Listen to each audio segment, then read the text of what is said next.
Welcome to Bespoken Bones with your host, Pavini Moray, connecting ancestors, sex, magic, and science. Pavini explores transpersonal tools for erotic wellness every new and full moon, engaging educators, healers, spiritual leaders, and scientists in revolutionary dialogue. Get ready to feel good and go deep. This is Bespoken Bones.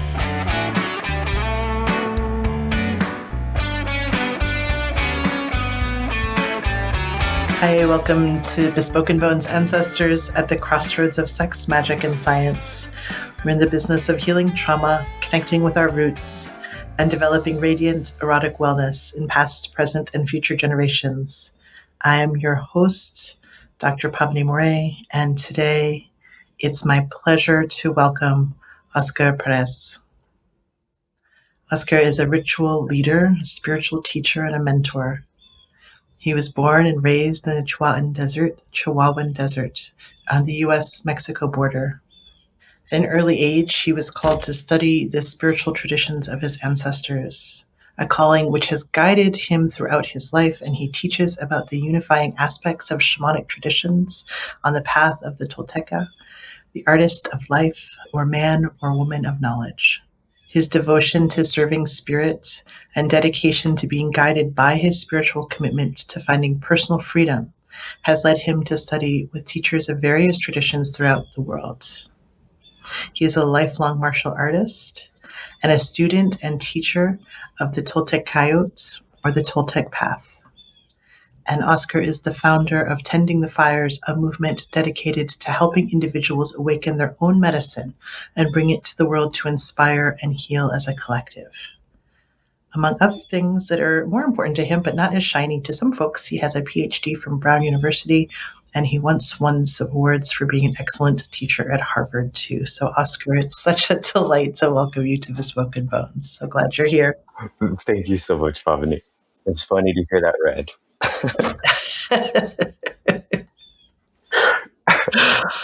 I mean, we work hard for these things, right? Absolutely. It's we definitely do.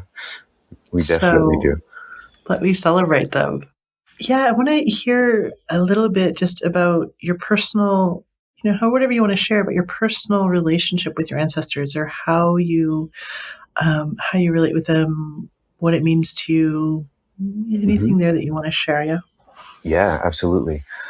So my interest and my connection to my ancestors has been there since I was very little. So I was born and raised in El Paso, Texas, and Ciudad Juarez, Chihuahua, it's the U.S.-Mexico border on the far west tip of Texas.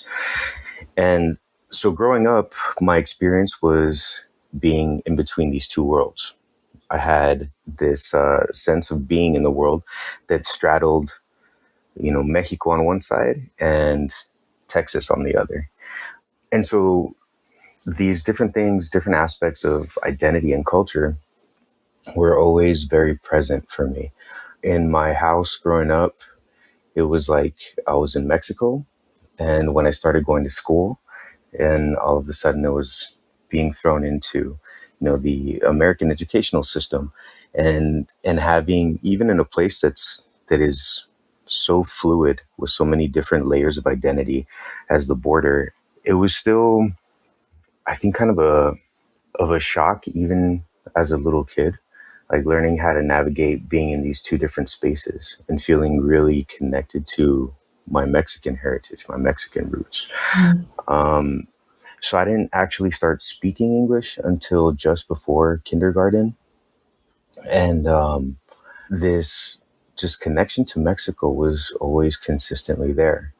And for family reasons, the first few years of my life, I didn't have very much contact with my mother's side of the family. But when I was about 10 years old, I started spending a lot more time with them. And at that time, I started learning about my ancestry on my grandmother's side, my mother's side, that was of Apache lineage, right? Of Inde lineage. And when I started learning about that at 10 years old, it just became central to everything for me. Like, I even before that was really interested in things relating to spirituality. But it was at that point in time that it coincided with a few different things. Like there was that awareness of that native heritage on my mom's side, and at the same time, there was an influence of the older brother of my best friend at the time, who was the first person that really like introduced me to these ideas of shamanism and animism. And again, these things coincided when I was pretty young. And so I spent most of my life like really diving into and learning as much as I could about spiritual traditions from Mexico and into the Southwest of the United States. And then eventually that really spread into studying as much as I could about different spiritual traditions here in, what we call Anahuac, which is about central Mexico up through Alaska, through North America. And Anahuac is the Nahuatl word for the place between the great waters. So it's a name that's used by Nahuatl speaking people to refer to what we call like Mesoamerica and North America combined. And so that interest grew and grew and grew and grew. And the more, I read and learned about these things, the more just the hungrier I got to learn more. And so as a kid, my mom used to take my best friend and I to these different sacred sites throughout the Southwest. And that had a huge impact on me as well. Just going and feeling the energies of these places. And I mean, since I was pretty young, I've been very perceptive and I see things, right? Things that other people don't tend to see or notice. And so I'd go to these different sites and I'd have these experiences of really feeling a sense of connection to the place and feeling it. A phrase that I use a lot is in your bones. There are certain things that your cognitive mind can't really either make up or fight against because you feel it very strongly, like very deep in you. And so when I was younger, we'd go to these different sites and it was almost like a tuning fork, right? I would feel this really deep silence and stillness just come over me. And that really marked my life. And so for the longest time, I focused a lot of what I did on the indigenous part of my heritage. But the older that I got, the more I started like really diving into doing a lot of shadow work and doing a lot of work on healing intergenerational and historic trauma. And what was really interesting in that whole process is that the more I did that, the more inner work that I did, specifically around my relationship to my father, who was also kind of a projection to me, or a portal of projection onto how I saw Europe, the more these inroads opened to have direct experiences with European earth-based spirituality as well. So the more I like healed these preconceived notions that I had of who my European ancestors were, the more these, quote unquote synchronicities would happen that would open up the opportunity for me to learn from people from those traditions. So in terms of ancestral connection and that being a very big part of my life and of what I do, like I've sought to really seek to learn, how to appreciate and integrate from the different traditions that make me up. Yeah, it really strikes me in listening to you is that integration of the borderlands, right? Of blending. And you talked about it in terms of your blood ancestry, but you also talked about it in terms of blending with the energy that you could read at those sacred sites, right? Or that there's that way that healing allows us to be more of who we are, right? That there's just more space for kind of all the different parts. And I just noticed that. Absolutely. I'm grateful for that. I've had that experience a few times of feeling like a place has called me. As I was mentioning, going to these different sacred places here in the Southwest, as a kid, I would feel that real strong sense of this internal silence arise. and this kind of knowing without knowing how, if that makes sense. Just this sense of, again, like a tuning fork, right? Just becoming attuned to a space. And the beauty of it is that over the years, I've been able to have that experience in multiple places, in different parts of the world. And for me, a big part of what my work is when I find those places, to be able to honor the spirits of that place, the spirits of those that walked there long before I did, but extending beyond that, not just into the human relations, but all of the others, right, of a specific place. And as I've done a lot of this work on healing these ancestral wounds, I've been called to places like that in Spain as well. And most recently, I got stuck for 3 months in a little village outside of Granada in southern Spain because of the quarantine, and felt really called to this one specific place there. So it became where I would go for meditations and prayers and rituals and offerings. And after I'd been doing that for a few months, for about a couple of months, I started meeting the local people there, and they started telling me the history of that place.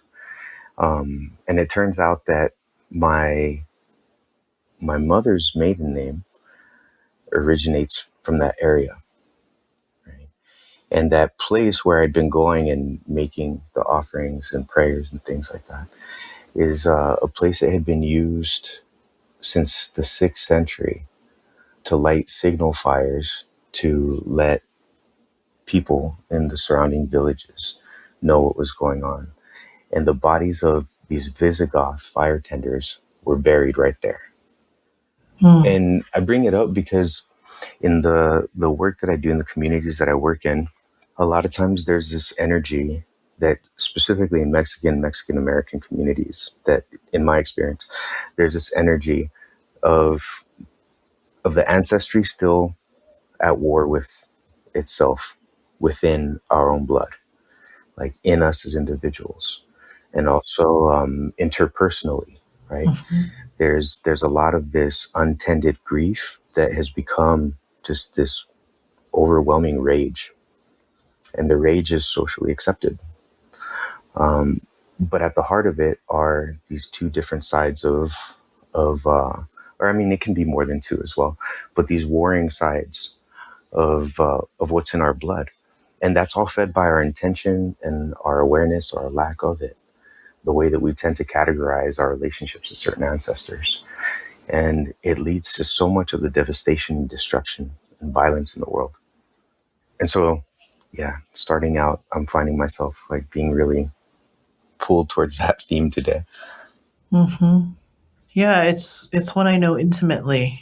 And I think how I would characterize it is living at the intersection of oppressor and oppressed, right? Of like when that is all in your blood, right? And that there is a internal experience of, you characterized it as grief and rage, yeah, but also just like whatever the absence of peace is, right? Of like not being able to settle, not being able to, I mean, how I'm seeing it is like an integration, but it's like, it's not even an integration, because I don't mean blending here. I mean, make peace with, hold, be wide enough to hold the multiplicity of truths, right? That there's this tension that gets held in the body. And yeah, of course we project it all over the place when that's what we're living with inside. And I can't imagine that, I mean, I do imagine that most of us are living with some version of that inside, right? Of just like the tensions of like what we can and can't hold. Absolutely. Yeah. I think so. I think, No. I think it's part of our work here, right? When we talk about the Toltecayotl, for example, like there's a term that we hear a lot in different Native American circles, right? People talk about the Red Road, and they categorize certain ceremonies, certain traditions as a part of this idea of the Red Road. But that concept of the red road is something that goes back, has origins, let's say, in these concepts of the Tolteca or the Toltecayot. And when they're talking about the red road, what they're talking about is what's called Yesli, which is our blood. And the idea is that this whole pathway and these practices that we do are about cleansing what's in the blood, so that those wounds that were passed on to us will not be passed on to those that come after us. And so that in the process of our cleansing these wounds or healing these wounds, our actions and the way we are in the world will also reverberate and contribute to the way that other people live and perceive themselves and are in the world. And so through our actions and our ways of being, we're encouraging these types of healing in the people and those around us. But so taking it from that context, like there's the idea of the seventh generation. So what we're doing now, we're thinking about how what we're doing now is going to impact 7 generations from now. But also we're at a point in that where we're the ones that are inheriting the potentials, the possibilities, and the untended wounds of 7 generations back. And so it doesn't really matter, I don't think, where somebody comes from, because somewhere in those 7 generations for each and every one of us, there is a lot of healing that needs to be done, right, through us, by us. And I think that those dynamic tensions, like I tend to really focus on like Mexican and Mexican American people, because it's been my life experience, right? But I know that those tensions between oppressor, oppressed, perpetrator, victim, like all those different things, they exist in our blood for all of us. And so our work, in a sense, from this perspective, is to do the work of healing and processing those things so that it doesn't get passed on. But understanding in that and through that we're all essentially universally connected, because we're all doing this work of alleviating what gets passed on into other generations, ideally. With the understanding too that a lot of the stuff that we have to heal isn't personally ours. Like there is the stuff that is ours, most definitely, but I perceive it like these concentric rings where once we've done the work that allows us to, say, move in the world and more than function in the world, but be in kind of a good rhythm with your life and with everything around you, well, then the work opens up into helping to heal the wounds of family. And then that opens up into community and so on and so forth. And so it just grows and grows and grows and grows.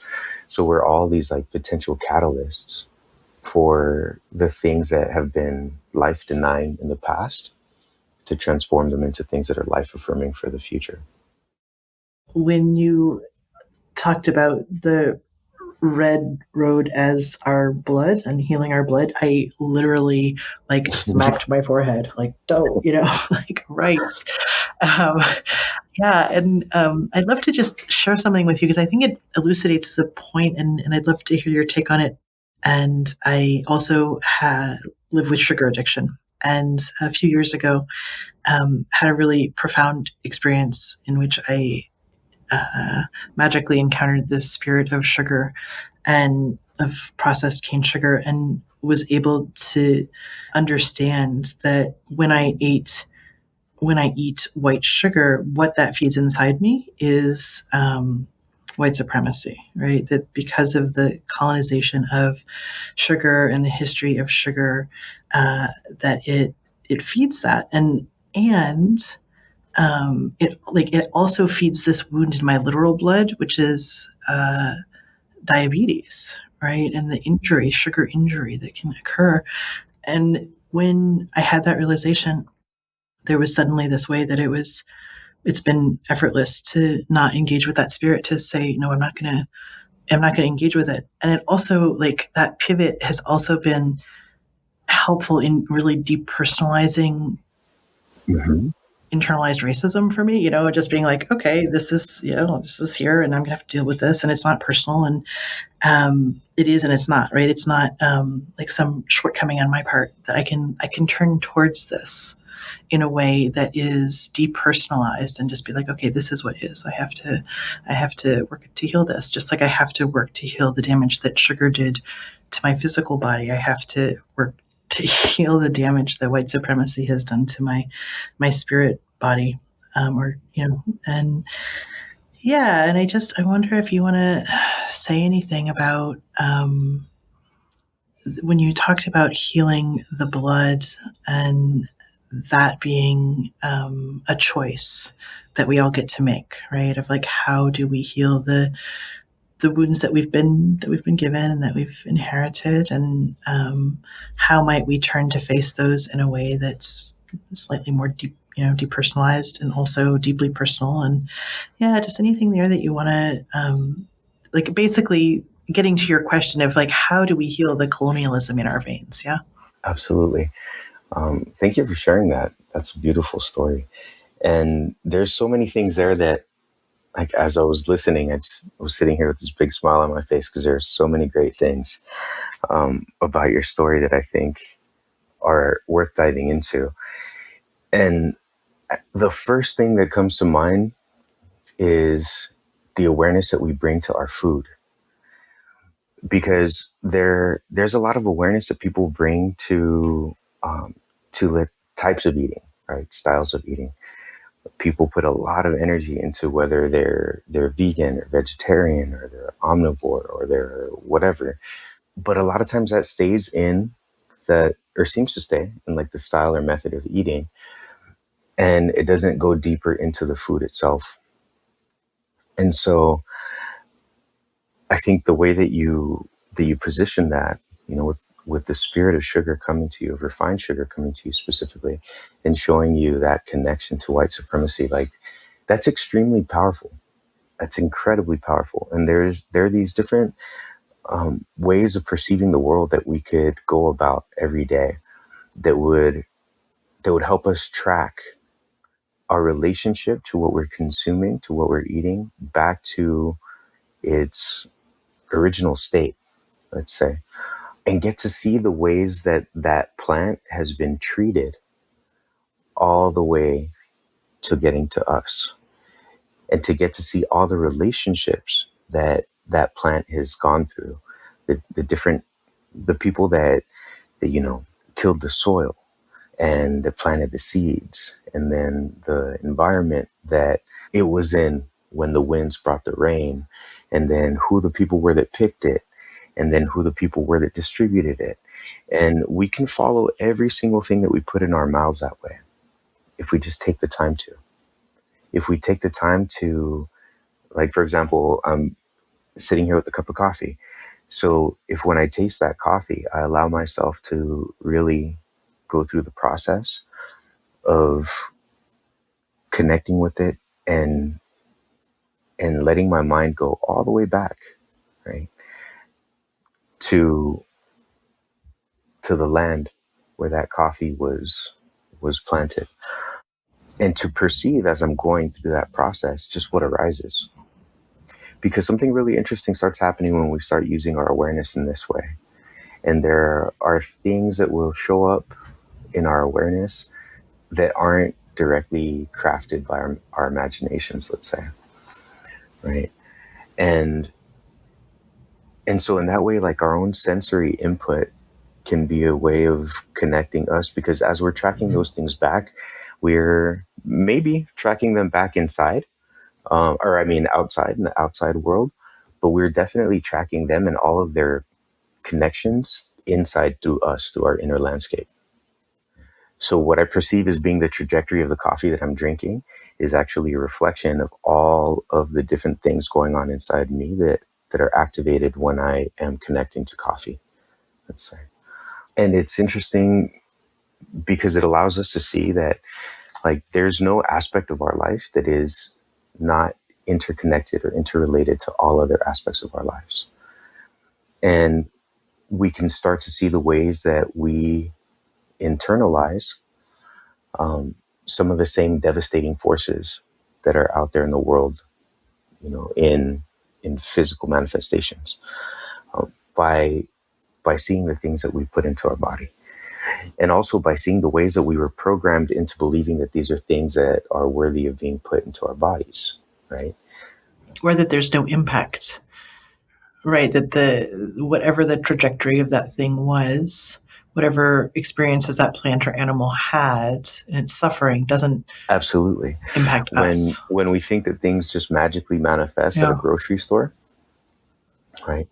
We completely lose the entire web of life and death that led to that thing becoming a part of my life, right? For this instant. And I mean, in the process of all of that, like, there's so much that is associated with the way that we buy sustenance, the way that we relate to sustenance, and our complete, like, conscious obliviousness towards our own death. There's so many connections there, right? Where people think, okay, well, whatever I need is going to be at the grocery store whenever I need it, and I'll just go and buy it. And we don't even think about whether or not it's out of season or what kinds of resources it took to get that thing in front of us. And then we eat it with the expectation that tomorrow there's going to be more. And it's the way that people live their lives as well, right? Kind of thoughtlessly going through and thinking, well, tomorrow there's going to be more, because we're completely taken outside of that whole cycle of life, death, life, death, life, right? But when we start to engage with our food and interact with it in these ways, and even better, when people start to grow their own food, get their hands in the dirt, and actually realize what that whole cycle is, something that's very deep in us starts to be healed. And it leads us, I think, and in my experience, I've seen it with a lot of people, it leads us to start to become aware of those like deeper surface or deeper level complicities with the things that are out there in the world that are devastating and destroying the world. Yeah. Does that make sense? I mean, it makes total sense what you're saying. Yeah. I mean, just like kind of the denial of what we're internalizing through our food and our water, like what we're actually internalizing, the denial of our attention towards the reality of the stories and the web of those things really helps perpetuate that disconnect or that denial from greater. I don't know to say greater because I don't mean to be all hierarchical about it, but like from other connections. But the funny thing is, you're talking about it, I'm like, well, it's interesting because, we talk about our disconnect from the land base or being out of touch with the earth, right? But like, there's this primal relationship of nourishment that is there, right? We can't get away from it, right? There's no escaping it, of the air and the water and the food. We are that. We are the earth. Yeah, I wonder if it's a place to talk a little bit about attention. I know you wanted to speak about the attention, the way we internalize hatred and the way we outwardly project that, and because it seems like it ties in here to me. Yeah. So attention is everything. What we bring our awareness to is it's essentially life, right? And in the Toltecayotl, in these teachings, like, a big part of what we do to grow our consciousness and to be able to connect on a much larger scale with this great web of things is to just bring our attention to it. And it's multiple levels and layers of it. It's developing, what in this tradition is a lot of times referred to as stalking awareness. And again, stalking because there's so many of these different, like, nature connection metaphors in it. But the idea is that we become the ones that hunt down our own thoughts, or hunt our thoughts back to their own origins, right? Their own places. And so, in Zen and other traditions, right, people refer to it as observing ego. And it's just developing the capacity to bring your awareness to yourself, your thoughts, and your actions from a place that isn't going to get emotionally entangled, right, or hung up on what those actions and those thoughts are. Mm-hmm.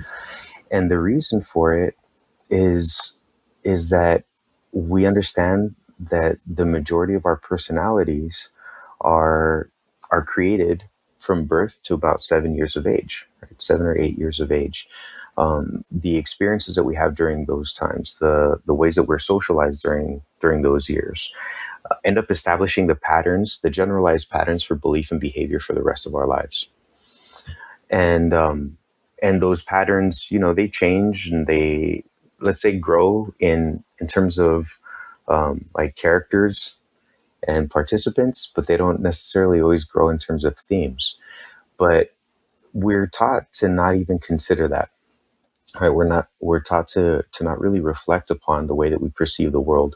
We just perceive it the way that we're taught to, and that perception interlocks with the perceptions of those others that are around you that also perceive it the same way.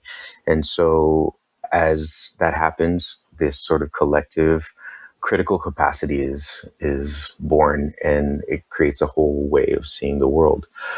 So we teach that those thoughts, that kind of consensus reality that ends up programming the majority of what people's actions and beliefs are into the future, is something that is taught in order to limit the capacity of people to develop as conscious beings.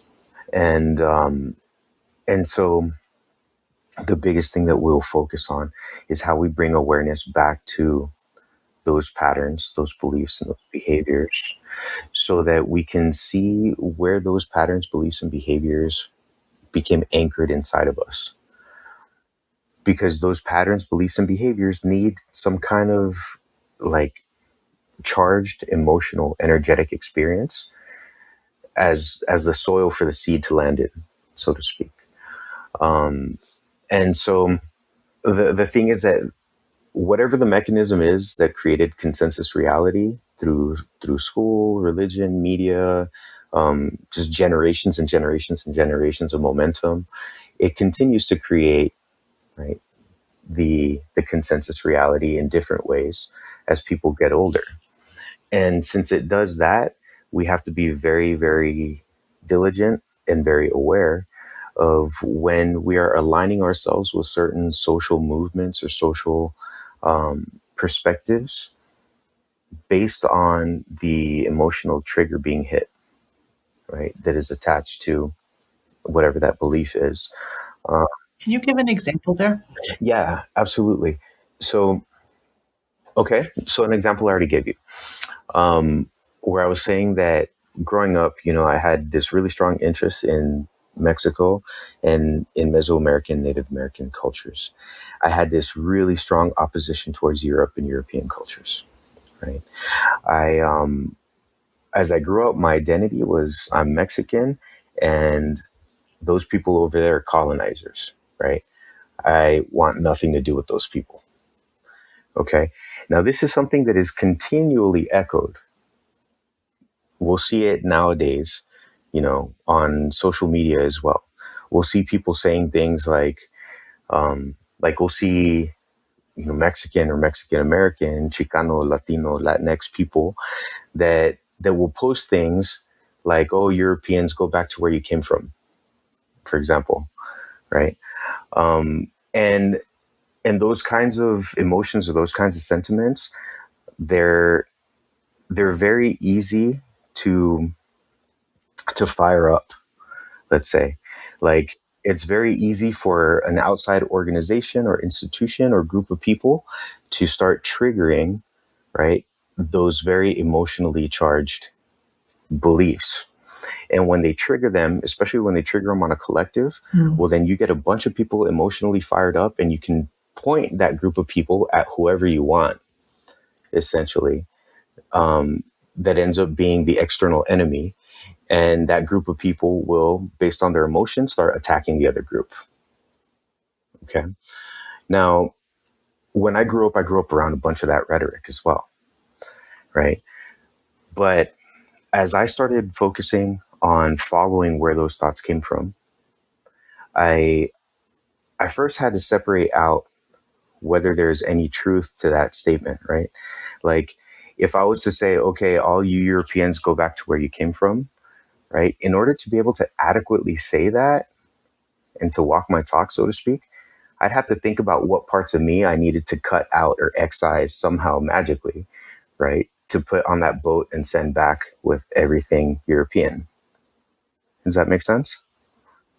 And so the more I look at that, the less that idea starts to make sense, because I start to realize, wait, there's a part of all of that that I'm rejecting that actually exists inside of me, right? So Yes. if I can separate this whole ideology I'm buying into from the emotion that I'm feeling, then what is the emotion, and how does that emotion associate with that group that I had othered, right? And how do I look at that? So separate essentially the story and the emotion itself, so that I can heal the emotion and release the story, and realize that the story, or the external attachment of the story, is not real. You know, it doesn't really necessarily apply to outside individuals, right? It's just an emotional response that I have, that I had an outside like group of people created for me to attack in order to try and soothe or alleviate that emotion I had inside. But that group of people that I'm being taught to attack based on that emotion doesn't exist. It exists in the imaginary. It's created in the imaginary of certain group of people that are also wounded, right? But that want a place to put whatever that rage or frustration or fear, whatever that may be. They want it to have a home. So they create this kind of amorphous group of people as the home for that. And then they project it onto real people, and then tell me that those real people are, in fact, the imaginary group of people they made up, and they should be the target for my releasing of that negative or violent emotion. And so in that sense, I mean, awareness, it's similar to what we were saying earlier with food or with coffee, right? If I drink a cup of coffee, then I can sit and I can track that coffee back, right? Before the seeds were planted, I can track it back, right? And I can see the soil where it was going to be planted. I can do the exact same thing with my thoughts and my emotional triggers, right? And the more I learn how to do that as a skill across the board, the more I start to see the places where maybe socially imposed thoughts or judgments or criticisms of others took root along the way, in the way I see things or the way I perceive the world to be, and how then I can do what I need to, right? To detach the story of those beliefs and those behaviors from the emotion itself, release the emotion, and then be freed of the story. And the whole releasing of the emotion thing, that's a lot of the work that we do through ritual and through breath work and a few different practices that are just focusing on taking like the prima materia, so to speak, the core essence of that emotional charge, and releasing it, so the person can be free of the story that keeps them there. Yeah, it's super helpful. It's really, really well laid out. And I just like, it's a big ask, right? It's like because with the invitation that I hear you issuing is into greater self-responsibility, greater personal power, out of victimhood and blame, and into greater nuance as well, like not such this or that thinking, right? Into a more complex way, and the using the tools of, I mean, you said the body, but also the intellect to really tease apart some of these threads that are just so reactionary, right? It's just like, it just feels so good to get mad at a group of people sometimes, right? Like, it's just easy. It's an easy target. And I work with this with myself as well, of just kind of the, the way it's so easy to dismiss other people's humanity for the sake of not having to feel that tension. Just, it's like we can just project it on someone else, and then suddenly it's like a clear, kind of clear space inside of us, right? We're not facing the nuance of someone's actual lived experience. We're just like, yeah, and canceled, right? Like, it's just, yeah, yeah, yeah. Right. Thanks. Exactly. I wanted to Exactly. talk with you a little bit about the Yeah. project that you are working on, because you have a bunch of really exciting sounding things. Like, I, I could read the list that's in front of me, but I think I'm just going to ask you to talk about them. Okay. Thank you. So yeah, so we have a few different things going on with tending the fires. The most recent things that we started are a weekly breathwork group and a bi-weekly men's group. A lot of my work with this actually started with working with groups of men. I started working with groups of young men as a mentor back in 2003, and then over the years continued to work with them, both like bringing together martial arts and ritual. And so this online men's group is a very recent thing, but it's something I'm hoping to encourage more and more men to come to, because I find that getting a lot of men out into these like spiritual spaces or spiritual contexts it's absolutely necessary, but it can be a pretty challenging thing. So those are two of the things that I have going on, but that are recent. And we also have a program coming up that starts, it's an 8-week group that starts at the end of this month on the 29th. That is, it's called Recapitulation. It's a Toltec practice that in Nahuatl, it's called Otli Necuapali, which means retracing the steps.